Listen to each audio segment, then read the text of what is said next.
lighting. Oh God. Okay. Okay, Shola here.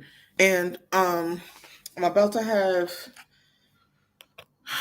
my daily situation room call. And the thing that's on my mind today is really this whole idea that a ideal life is made up of an scripting out your ideal day plus your and your ideal day is made of your ideal habits, or what I call IPA habits, income producing habits or revenue producing habits, plus your ideal social environment, which is the people, and your ideal physical environment. Right? Do you have um, plants that nurture you? Do you have incredible views that leave you feeling inspired? Do you have the right lighting? Do you have the right ergonomically uh, supportive office equipment, right? So that's something that's very much on my mind, and I'm going to talk about it today.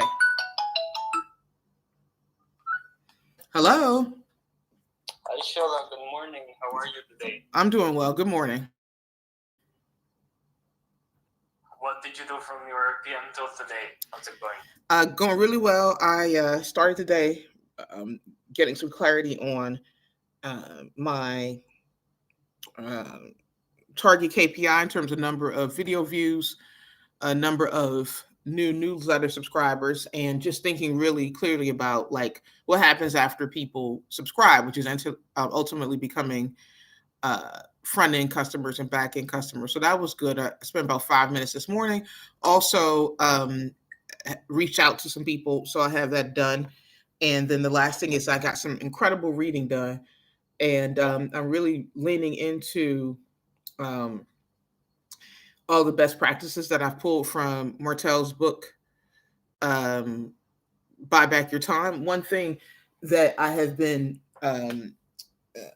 just really like getting good at is basically interview, like audition based hiring, and really just the whole idea about this is just there needs to be well, let me use my old way versus new way, like content template, right? So the old way of thinking about like different careers is like you have on one end the creative careers, and then you have business, which is like considered maybe the antithesis of creativity, right?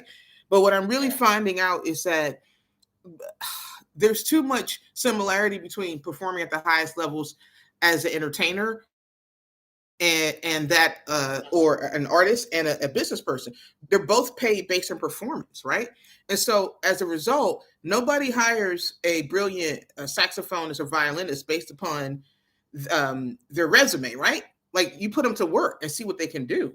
And so I just found that in business, increasingly what we're seeing is that the best way to like hire people is just to work with them and put them to work to do something that is exactly what they would do in the job, as opposed to giving them an interview where they answer questions and using the questions as a as a barometer of whether or not they are going to be good at the job.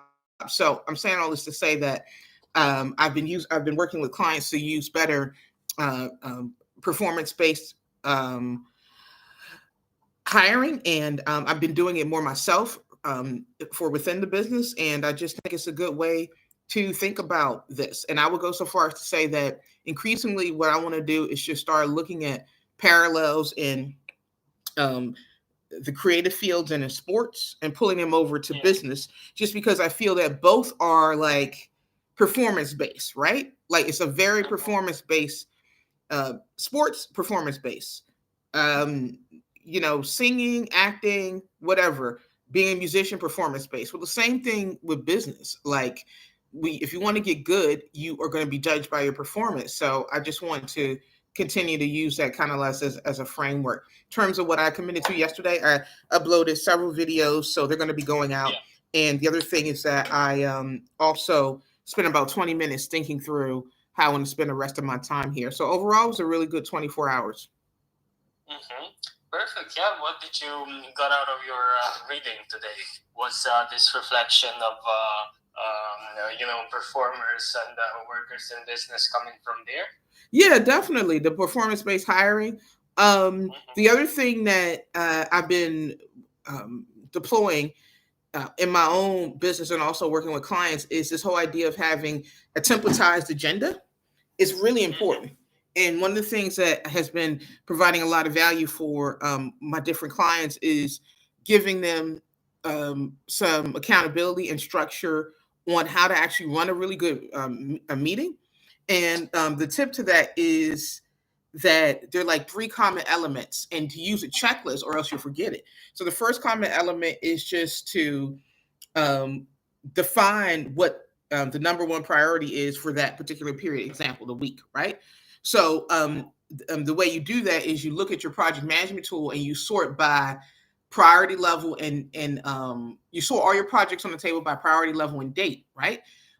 What ends up happening with a lot of people when they meetings is that they just show up and they're like, well, we're in a meeting. I guess we got to talk about something. No. So now the first step in good meetings is just to define what you want to get out of the meeting, which is to pull out some action steps from the projects that have the highest priority, right? Then the two other elements that are hugely important is ending the meeting, summarizing, and like making sure that everybody's on the same page, right? So what ends up happening is that a lot of times people don't refer to their notes. And so at the end of the meetings, I'm really advocating summarizing what everybody heard and summarizing that everybody meeting has the same understanding of what the priority is and what they're supposed to do. And that's just been huge. The reason why I understand this is that I had two meetings with two people from the same organization, and I asked both, "What do you think the priorities are?" And this is after they had a meeting, and they said something different, which says to me that they don't really have a system in place yet for having meetings and ending meetings with prioritizing